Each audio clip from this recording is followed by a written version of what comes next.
Hello, bonjour, bienvenue encore ce matin. Ce matin, on veut célébrer vraiment notre roi à travers de ces chants. C'est vraiment pour ça qu'on chante. Et je t'invite là où tu es derrière ton écran à te tenir debout, à frapper dans tes mains, à chanter avec nous, qu'on puisse rendre toute la gloire à notre Dieu et élever notre louange. On y va ensemble.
C'est pour cela, Seigneur, que nous voulons chanter de tout notre cœur. C'est pour cela que nous voulons t'élever, t'adorer, car toi seul en es digne.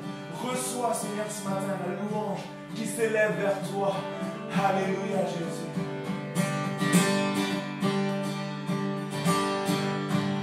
Un chant s'élève sur ce tourne vers toi. Se tourne vers toi.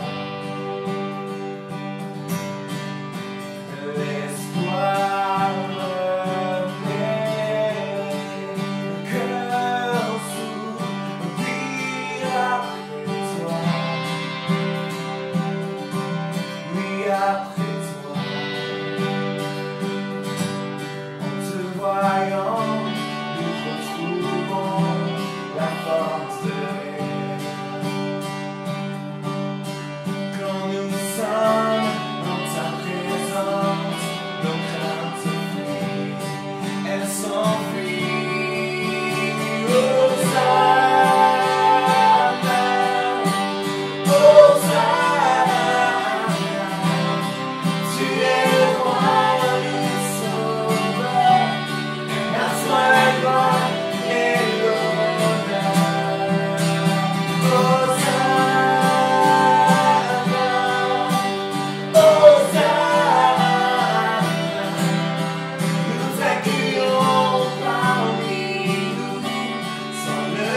mon attention.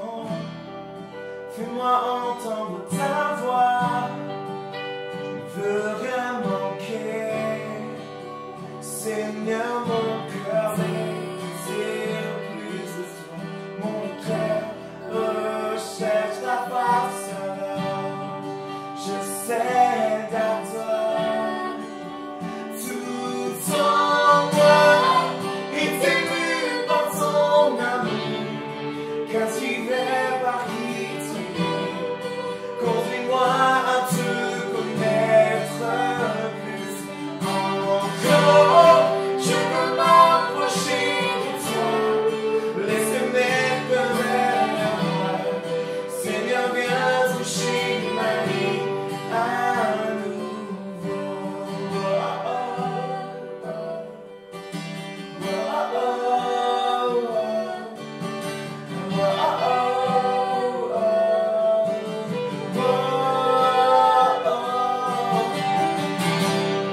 Comme le soleil à l'aurore, comme la brise dans la nuit, ta paix me restaure, tu me donnes la vie. Il n'y a aucune hésitation, ton amour, ton affection, rien n'est comparable. Seigneur, mon cœur désire plus de toi. Mon cœur recherche ta face. Je cède à toi. Tout en moi est ému par son amour. Captivé par qui tu es. Conduis-moi à te connaître plus encore. Je veux m'approcher de toi. Laissez-moi pleurer à moi. Seigneur, viens toucher ma vie à nouveau.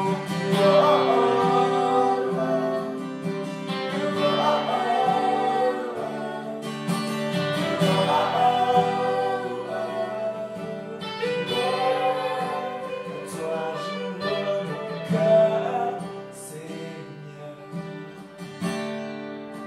À toi j'ouvre mon cœur à jamais. On fait ce que toi seul sais faire. Jésus, viens régner dans ma vie. À toi j'ouvre mon cœur, Seigneur. Oui, à toi j'ouvre mon cœur à jamais. On fait ce que toi seul sais faire. Oh, Jésus, viens régner dans ma vie. Viens régner dans ma vie, Seigneur. Viens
Chantons majesté vers le roi des rois.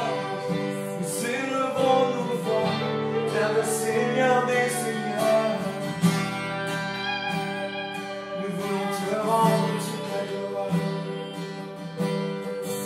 Prenons un instant maintenant, simplement pour élever nos voix vers le roi. Que nous puissions déposer vers lui, déposer devant son trône, déposer dans sa présence les mots qu'il y a dans nos cœurs, cette reconnaissance qu'il y a dans nos cœurs, cette louange qu'il y a dans nos cœurs, que nous puissions la faire monter vers le roi. Seigneur, nous voulons te louer et te bénir. Nous voulons te rendre la gloire. Car toi seul en es digne. Reçois ma louange et mon adoration. Qu'elle s'élève vers le roi. Qu'elle s'élève vers ton trône, Seigneur.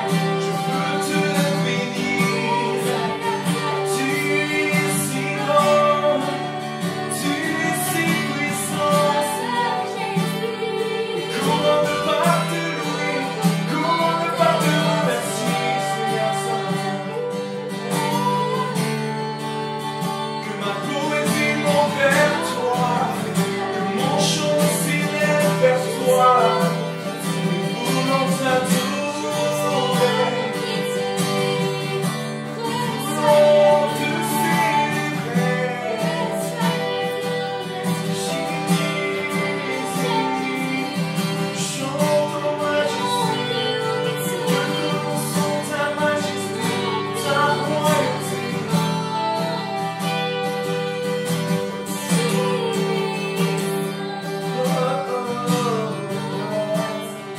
Jésus,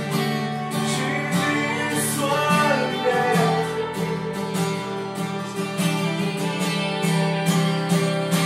Chantons majesté, oui majesté, majesté. Ta grâce m'a trouvé, ta grâce m'a trouvé tel que je suis. Je dépose entre tes mains. Chantons majesté, chantons majesté.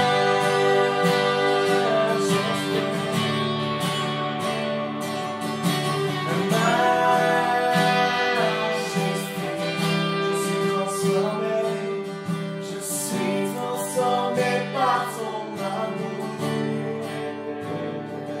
en présence de ta majesté. Alléluia. Terminons avec ce chant qui dit tu es saint, tu es 3 fois saint. Nous puissions nous proclamer, nous déclarer, il est 3 fois saint, il est 3 fois saint. Nous chantons. Tu es saint, tu es saint, tu es Seigneur tout-puissant.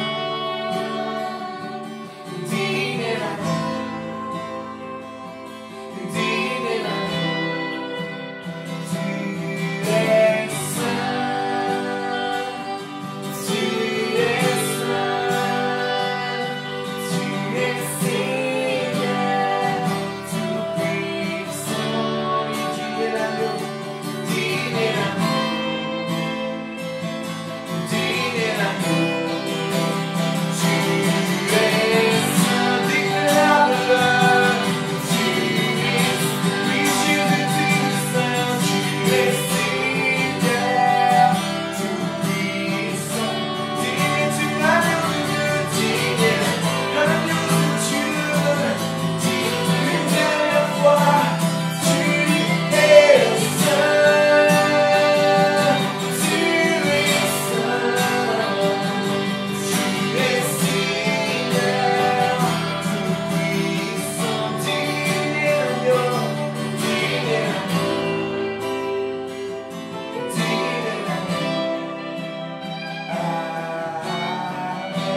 recevoir notre louange, de recevoir notre adoration, de recevoir notre contemplation, notre acclamation. Nous voulons te rendre la gloire. Seigneur, et c'est tellement bon de pouvoir être dans ta présence. Parce que simplement, plus que des chants, bien plus que des chants qui s'élèvent vers toi, Seigneur, ta présence est au milieu de nous. Et on est reconnaissant pour ça ce matin. Ce matin, tu puisses parler à nos cœurs, que tu puisses toucher nos cœurs maintenant. Dans le nom de Jésus, on a soif de toi, Père. Alléluia, Jésus. Amen. Bonjour à tous et à toutes. Notre frère Saverio, que je salue en passant, a fait un message sur l'amour. Et je crois qu'il y a une série sur l'amour. Donc j'avais à cœur de m'inscrire dans cette série-là, sous un aspect particulier. Le pardon. Le pardon qui est, je crois, la manifestation la plus puissante de l'amour de Dieu. Pourquoi Dieu a-t-il eu besoin de nous pardonner? Parce que nous avons tous péché et que selon la loi de Dieu, le péché entraîne la mort et la condamnation. Et dans le cœur d'amour de Dieu, il fallait à tout prix qu'il règle cette question du pardon pour rétablir la communion entre lui et nous. Afin qu'il puisse déverser son amour sur nous. Donc le pardon, c'est à la fois une manifestation de l'amour de Dieu pour nous, et aussi une condition pour que l'amour de Dieu se déverse dans nos vies, puisque nous sommes pardonnés. Le fait d'avoir péché nous mettait sous la domination de Satan, vous vous rappelez, hein? Dès qu'Adam et Ève ont péché, c'est le serpent qui a pris l'autorité sur le monde. Et le monde actuel est sous la domination de Satan parce qu'il n'a pas reçu le pardon de Dieu encore, bien qu'il soit donné à tous les hommes. C'est quand même triste de penser qu'actuellement Dieu a pardonné à tous les hommes en Christ, mais qu'ils ne peuvent pas bénéficier de ce pardon parce qu'ils ignorent ou qu'ils ne croient pas à ce que Dieu a fait en Christ. Donc il reste sous la domination du malin. Et nous savons que le malin est venu pour égorger, voler, détruire. Il veut détruire ta santé, détruire ton bonheur, détruire tout. Maintenant, dans l'épître de Paul, je suis enroué, mais je suis guéri quand même. Et ça va se manifester. Dans l'épître de Paul aux Colossiens, au chapitre 1er, si vous avez vos Bibles, regardez le chapitre 1er.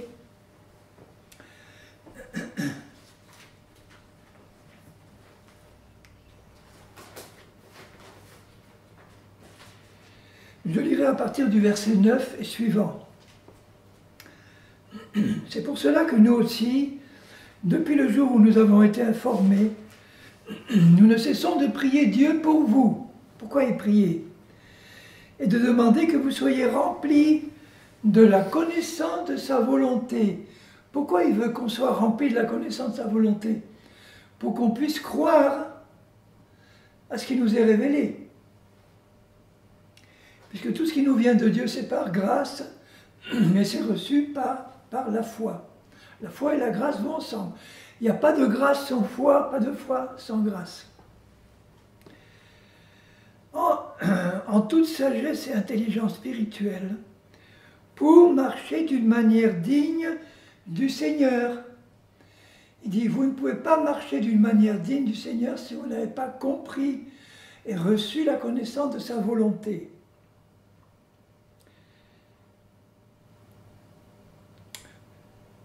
Alors, pour marcher d'une manière digne du Seigneur et lui être entièrement agréable. Or, sans la foi, il est impossible de lui être agréable. Il nous aime quand même, mais on ne peut pas lui être agréable. portant des fruits en toutes sortes de bonnes œuvres. Là, il faut comprendre que ce sont des fruits de foi. Et la foi, normalement, elle est suivie d'œuvres bonnes. Et ce n'est pas l'inverse. Hein. On ne va pas produire des œuvres bonnes pour prouver à Dieu qu'on a la foi. On va avoir la foi pour laisser cette foi manifester dans nos vies les œuvres bonnes qui ont été préparées d'avance par Dieu pour nous. En sorte que vous soyez toujours et avec joie, persévérants et patients, notamment dans l'épreuve. Rendez grâce au Père qui nous a rendus capables. Capables de quoi? D'avoir part à l'héritage des saints dans la lumière, toujours par la foi. Dieu nous révèle par sa parole quel est notre héritage que nous avons en Christ, qui est un héritage qui correspond à tous les besoins de notre vie, spirituelle, physique, matérielle, financière, etc., familiale, tout. C'est acquis, c'est disponible, et nous n'y avons accès que par la foi.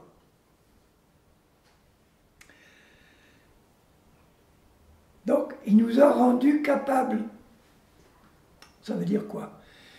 Il nous a rendus capables d'utiliser la foi qu'il nous a donnée pour l'attacher aux révélations que la parole de Dieu nous donne sur ce que nous possédons déjà en Christ. Important. Alors, rendez grâce au Père qui nous a rendus capables de voir par l'héritage, virgule, qui nous a délivrés de la puissance des ténèbres et nous a transportés dans le royaume du Fils de son amour, ou de son Fils bien-aimé, en qui, en Christ, nous avons quoi? La rédemption par son sang, la rémission des péchés.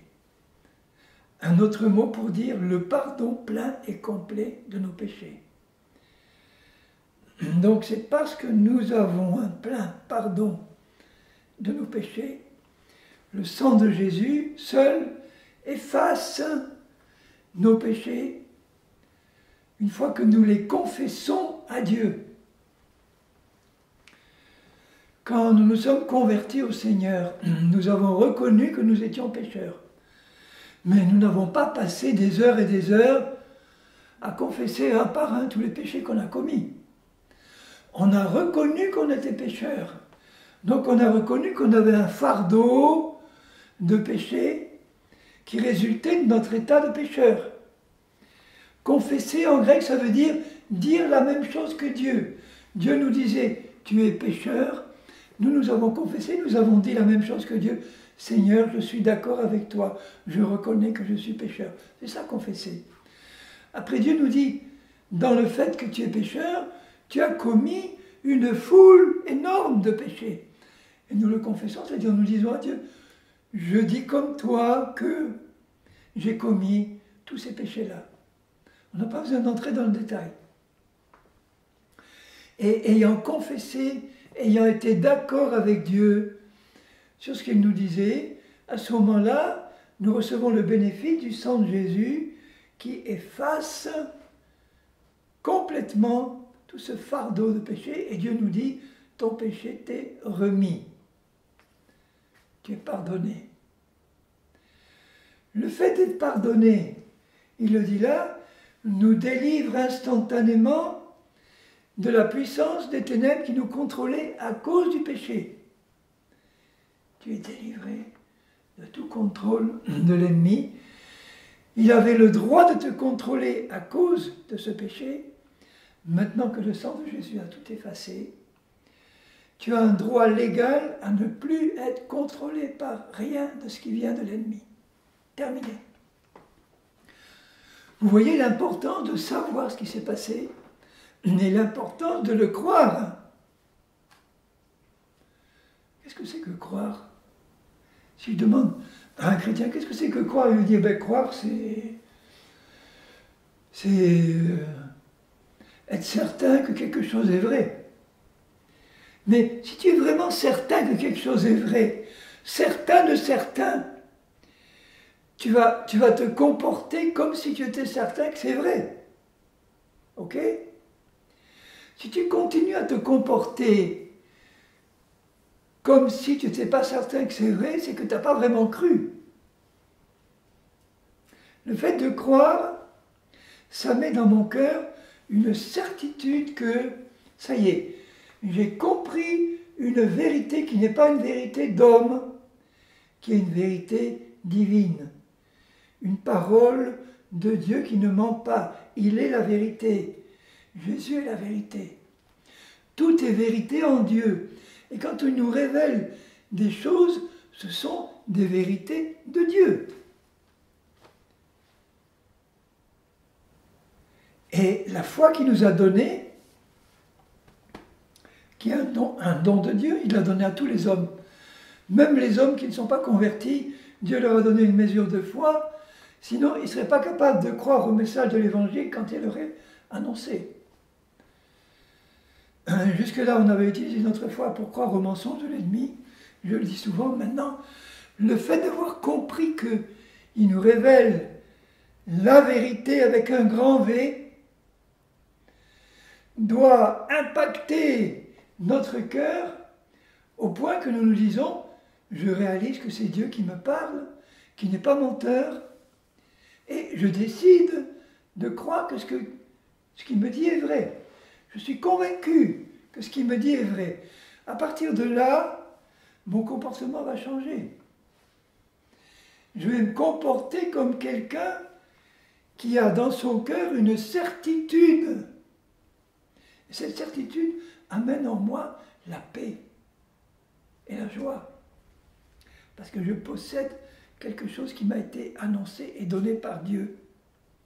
Là, le fait d'avoir compris que tous mes péchés sont ôtés, effacés, et que je l'ai accepté et cru, ça me délivre de quoi? Quand je le sais et quand je le crois, ça me délivre d'un esprit de culpabilité, qui va me délivrer de l'esprit de rendement. L'esprit de rendement est associé à l'esprit de culpabilité.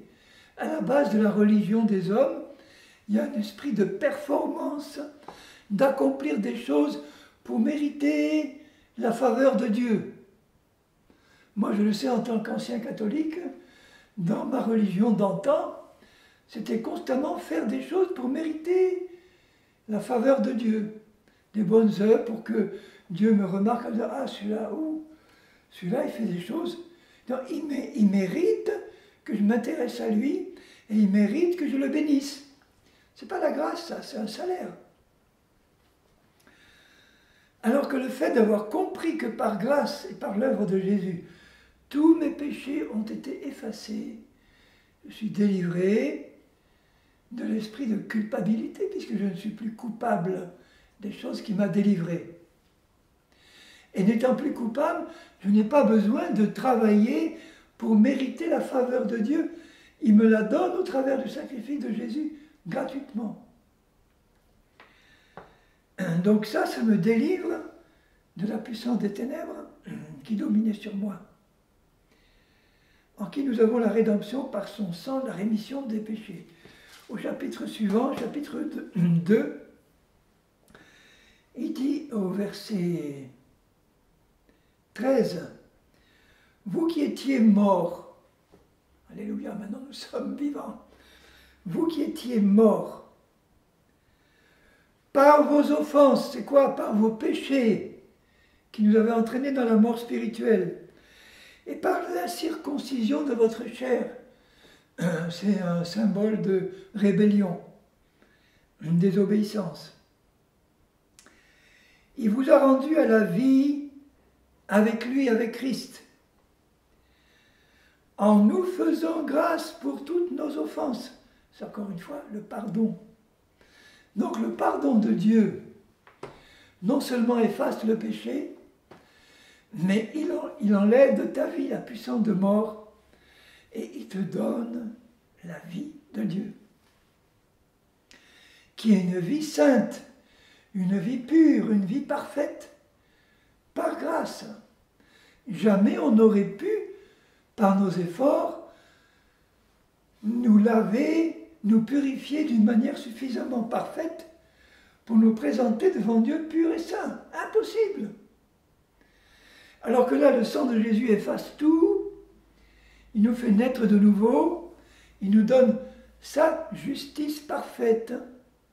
Mais quand on a conscience de cette réalité-là, et qu'on la croit, comment on peut rester sous l'emprise d'un esprit de condamnation et de culpabilité quelconque, ou un esprit de performance et de mérite qui sont à la base de toutes les religions humaines?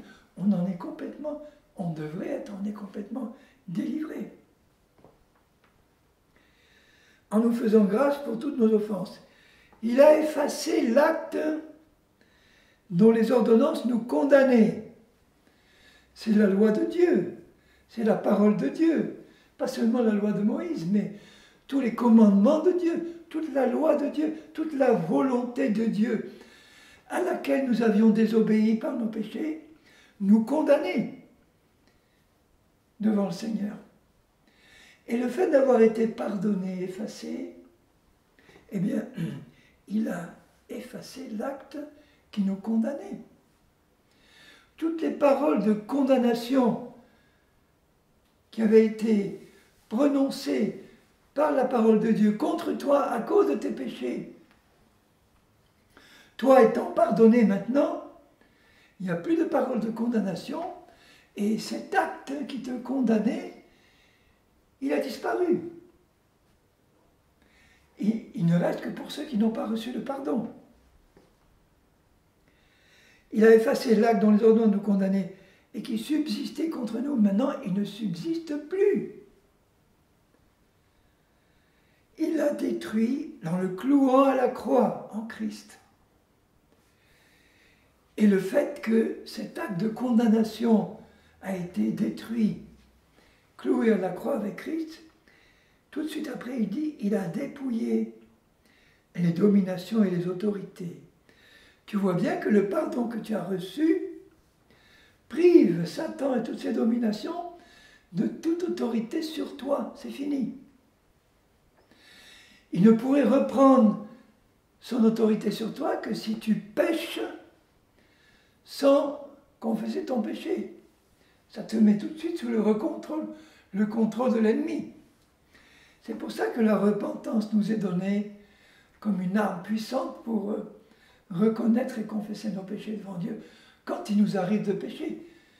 Les péchés dont nous ne sommes pas conscients, bon, le sang de Jésus nous couvre, nous lave.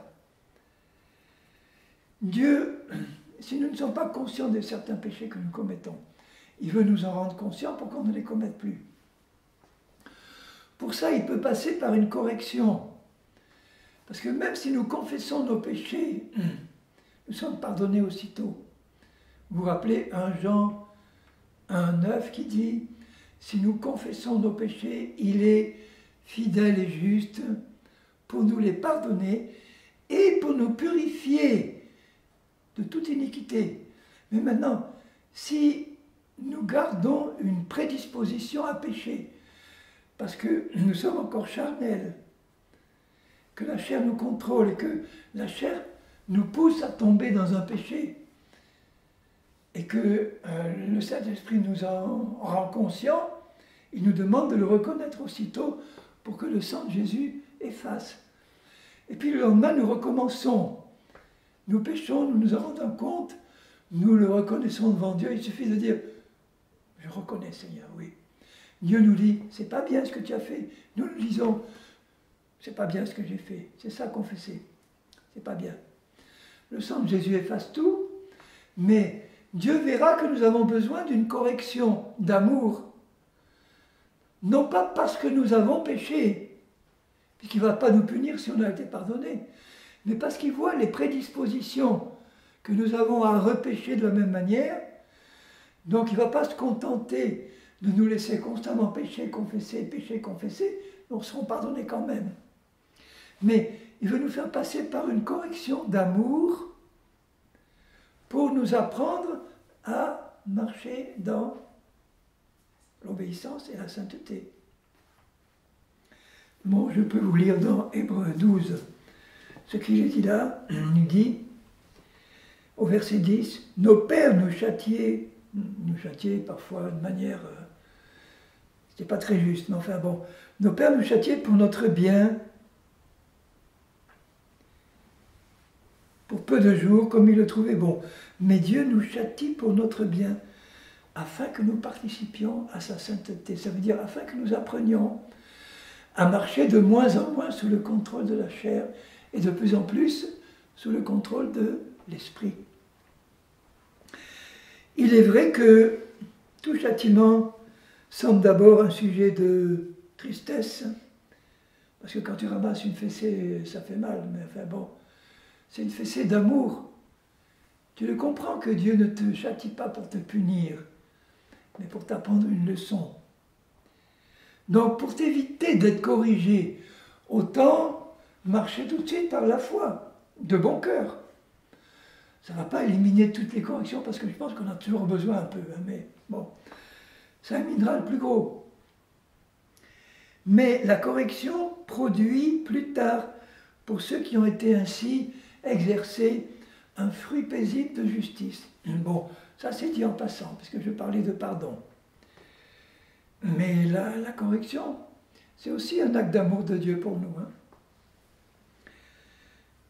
Donc là, ce que je voulais dire, je le répète, c'est que le fait d'avoir été pardonné dépouille Satan et les autorités, les démons, de toute puissance sur nous.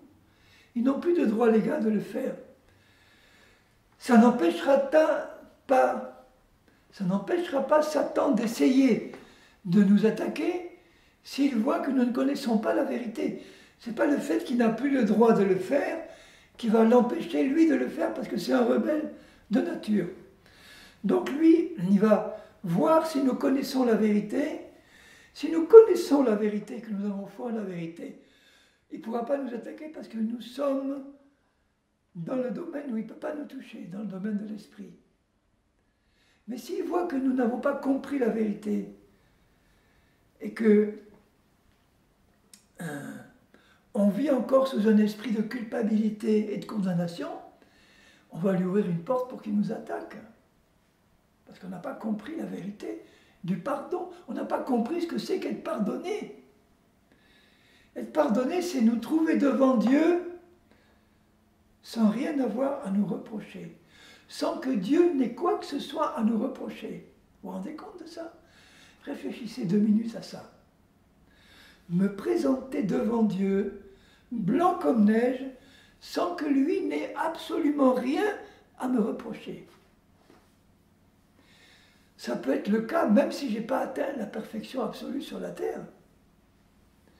Si j'ai reconnu tous mes péchés et que j'ai accepté un plein pardon, là, à l'instant où je vous parle, à l'instant là où je vous parle, si dans votre vie, vous avez reconnu tout ce que Dieu vous a montré et que vous avez accepté la puissance et la valeur du sang de Jésus pour effacer tous vos péchés, si vous savez que vous n'êtes pas en train de vivre consciemment dans un péché que vous connaissez, sans l'avoir confessé devant Dieu, vous êtes absolument pur de tout péché devant Dieu, tout en étant encore charnel, parce que vous n'avez pas encore laissé la chair vous faire tomber dans un autre péché, qui viendra peut-être dans 5 minutes. Mais là où nous sommes maintenant, si nous avons reconnu tout ce que Dieu nous a montré, et que nous avons accepté un plein pardon de Dieu, devant Dieu, nous sommes blancs comme neige. Il n'a rien à nous reprocher. Il peut nous dire, je vais t'amener plus loin dans la connaissance de la vérité et dans la pratique de la vérité pour que tu ne tombes plus aussi souvent. Mais à l'instant où je te parle maintenant, je n'ai rien à te reprocher. Rien. Tu es pardonné. Je connais de nombreux témoignages comme ça de chrétiens qui, ayant confessé leurs péchés, gardaient un esprit de culpabilité en eux. Et j'ai en mémoire le témoignage, un témoignage où où il racontait, le frère, que Jésus lui était apparu dans sa chambre, sévèrement, parce qu'il n'arrêtait pas de confesser le même péché, parce que le diable a réussi à le persuader que ce péché était trop grave pour qu'il soit pardonné comme ça. Et donc il y revenait tout le temps. Seigneur, c'est trop grave ce que j'ai fait. J'arrive pas à croire que tu m'as pardonné, c'est trop grave, alors je t'en supplie, pardonne-moi. Pardonne-moi, peut-être que ma repentance n'est pas assez profonde. J'y arrive pas. Mais tu l'as reconnu, quoi, tu l'as reconnu, c'est tout. Jésus lui a apparu sévèrement, il l'a regardé comme ça, il lui a fait des gros yeux. Il lui a dit, ne me parle plus jamais de cette affaire. C'est réglé. Donc, manifestement, j'emploie un langage simple pour que vous me compreniez, ça gonflait Jésus, que l'autre revienne constamment lui demander pardon pour la même chose.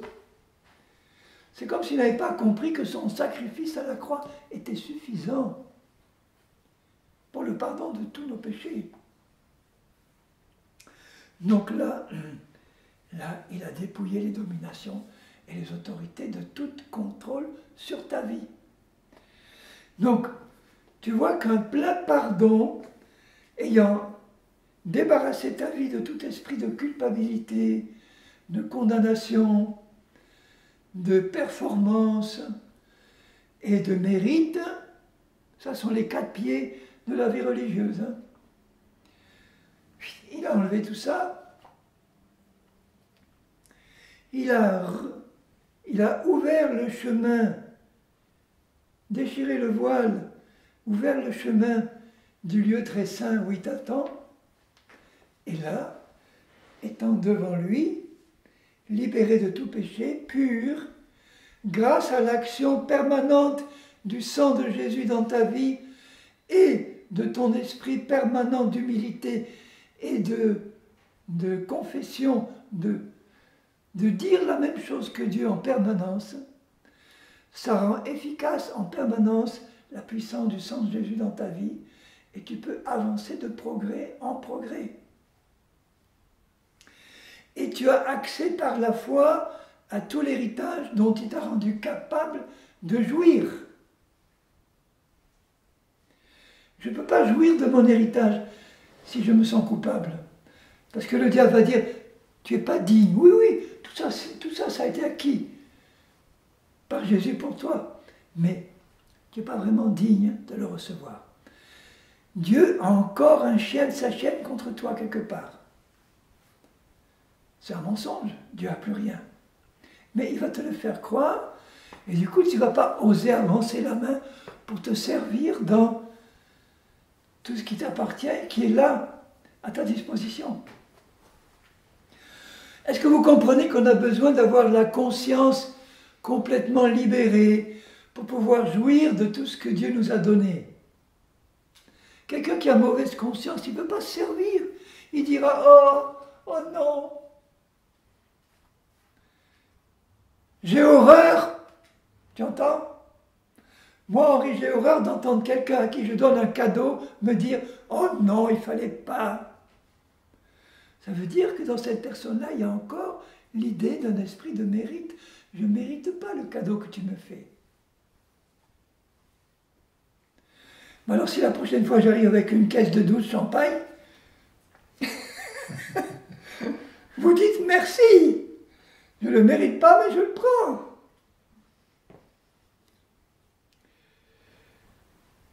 Donc je reviens à l'Épître aux Hébreux pour finir par ce passage merveilleux.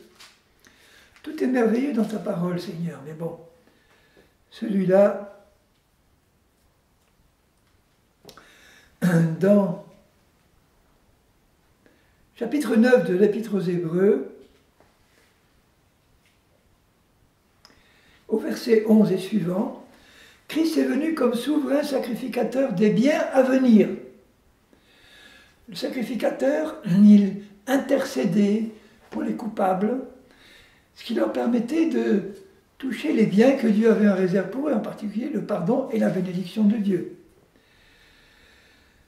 Il a traversé le tabernacle plus grand et plus parfait qui n'est pas construit de main d'homme, c'est-à-dire qui n'est pas de cette création, il parle de Christ, il est entré une fois pour toutes dans le lieu très saint du tabernacle céleste, non avec le sang des boucs et des veaux, mais avec son propre sang, ayant obtenu une rédemption, un pardon éternel et complet. Car si le sang des taureaux et des boucs et la cendre d'une vache répandue sur ceux qui sont souillés sanctifient et produisent la pureté de la chair, combien plus, à combien plus forte raison le sang de Christ, oh qu'il est puissant et merveilleux le sang de Jésus, qui, par l'Esprit éternel, s'est offert lui-même sans tache à Dieu. Christ s'est offert sans tache. Le péché n'était que dans son corps, pas dans son âme ni son esprit, qui sont restés sans tache. Purifiera-t-il notre conscience des œuvres mortes des péchés, afin que vous serviez le Dieu vivant, avec une conscience pure. Donc, vous voyez, il ne suffit pas que tu saches que tu as été pardonné. Il faut que tu saches que ta conscience, maintenant, tu peux avoir une conscience pure devant Dieu. Il y a des chrétiens qui savent qu'ils sont pardonnés. Oui, j'ai été pardonné. Ils ont toujours mauvaise conscience. Et pourquoi? Ils se sentent coupables. Ils se sentent coupables d'avoir été pécheurs, d'avoir péché, même s'ils ont été pardonnés. Parce que le diable arrive à leur faire quoi? Il reste quelque chose. Même si tu as été pardonné, quelque part, Dieu, il n'est quand même pas content de toi parce que ce que tu as fait avant, c'était trop pénible pour lui. Ça, c'est une réaction humaine.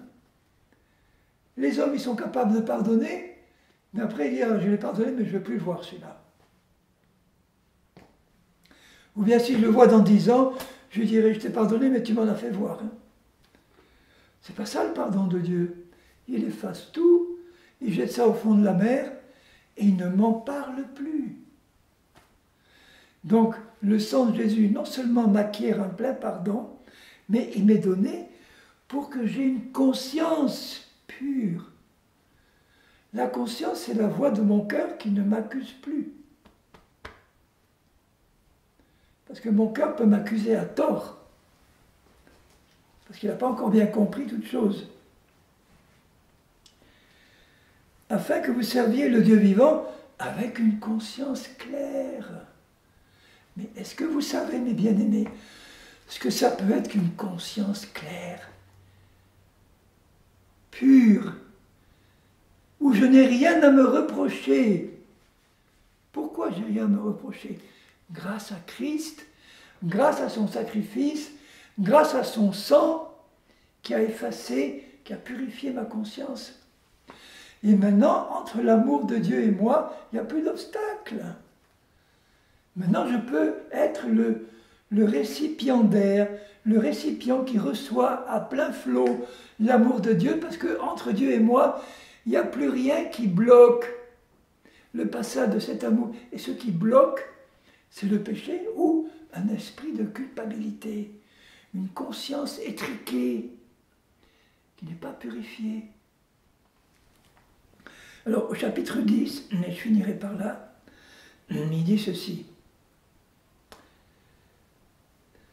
En effet, verset 1, la loi qui possède une ombre des choses à venir et non l'exacte représentation des choses, ne peut jamais, par les mêmes sacrifices qu'on offre perpétuellement tous les jours, chaque année, amener les assistants à la perfection. Impossible.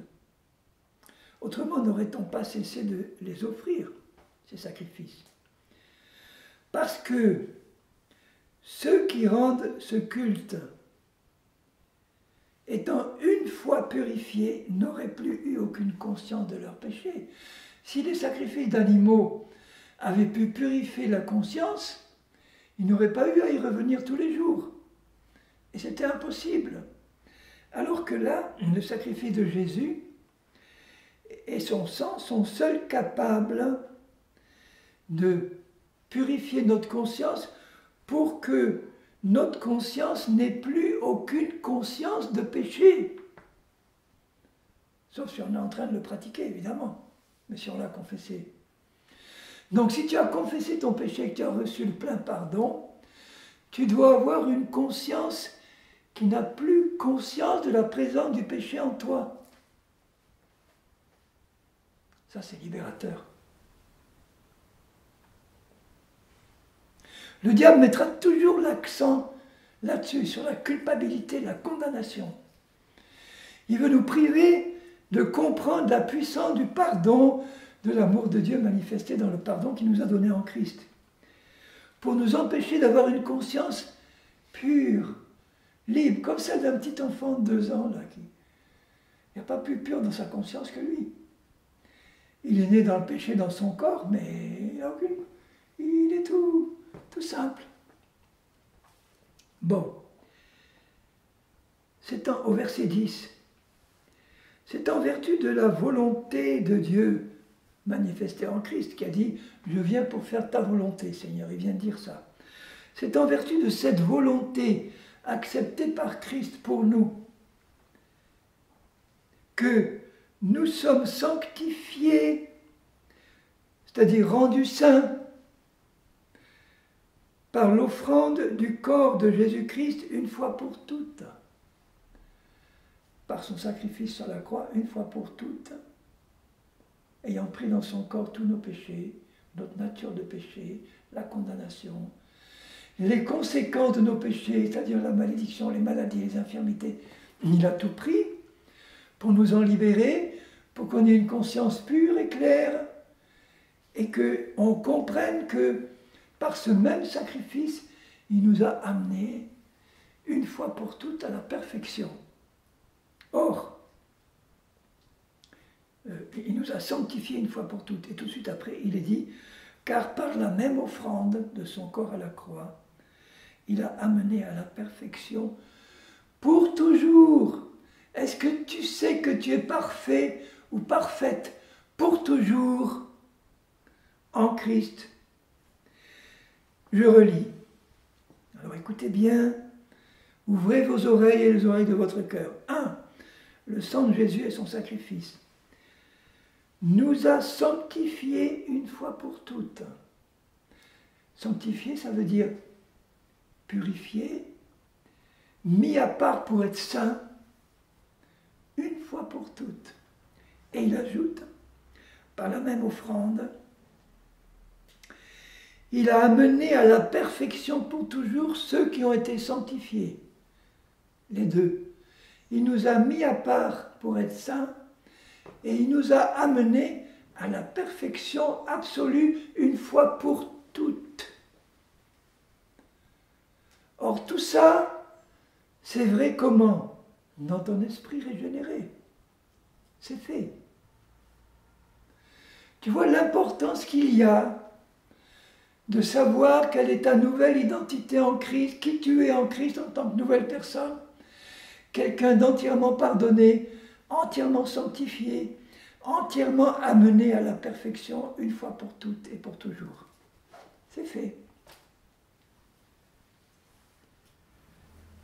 Donc vous voyez qu'il y a une différence entre concrètement marcher dans le pardon constant de Dieu, des péchés que je confesse parce que je me repens, ok, tu es pardonné en permanence, ça c'est le premier stade.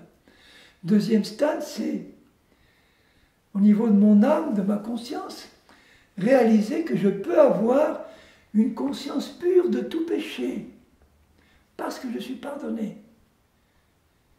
Ayant une conscience pure de tout péché, je peux m'approcher de Dieu pour recevoir de lui une pleine révélation de ce que je suis en Christ qui va me permettre de marcher d'une manière nouvelle.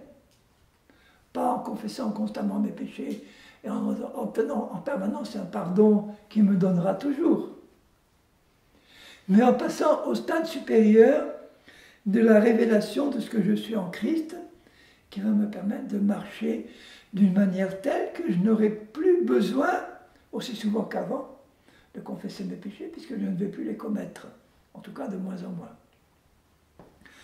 Et ça va me permettre aussi de bénéficier sur la terre de plus en plus de l'héritage que Christ a acquis pour moi.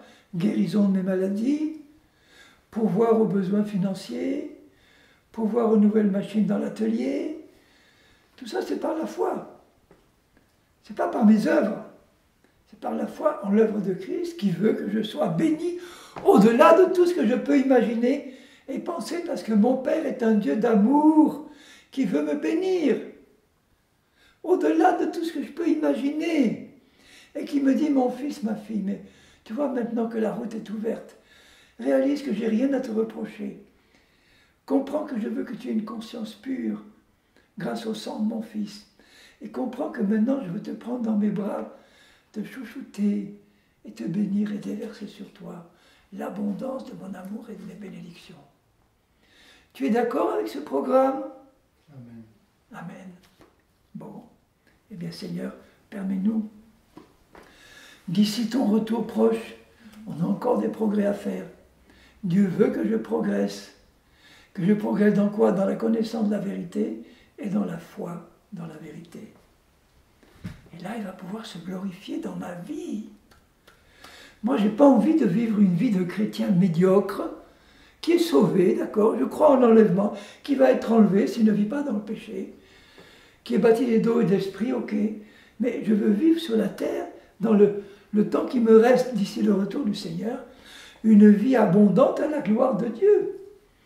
Et pour ça, il faut que j'ai compris ce que c'est que le pardon complet qu'il m'a donné en Christ, que j'ai compris ce que c'est qu'avoir une conscience pure, qui me permet de pouvoir m'approcher de Dieu avec assurance pour recevoir sans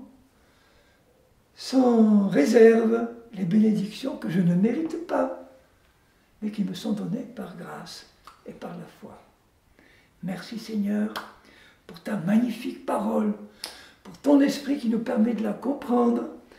Ma prière, c'est que nous tous, nous puissions pleinement entrer dans cette marche par la foi et par la grâce, en l'œuvre de Christ et en la puissance de son sang et de son pardon. Amen. Amen. Amen. Alléluia. Partez, soyez bénis, ayez une magnifique journée ensoleillée avec Dieu à tous égards. Amen.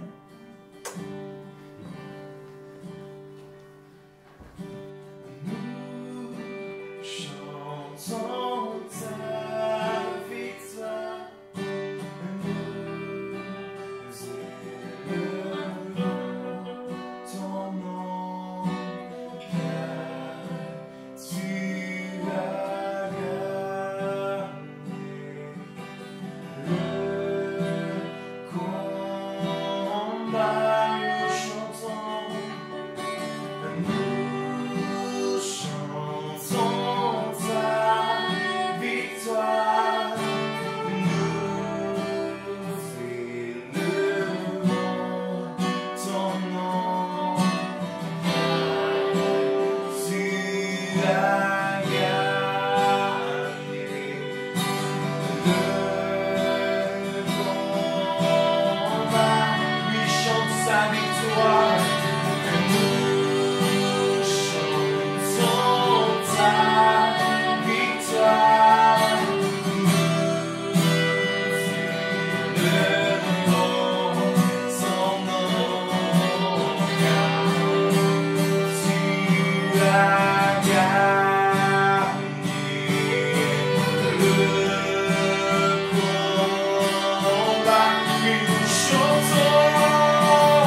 gagné le combat, nous voulons célébrer sa victoire. Célébrer qu'il est vainqueur, et parce qu'il est vainqueur, nous sommes vainqueurs. Vraiment que Dieu puisse vous bénir durant toute cette semaine, qu'il puisse vous remplir, vous accompagner jour après jour, et on se donne rendez-vous dimanche prochain.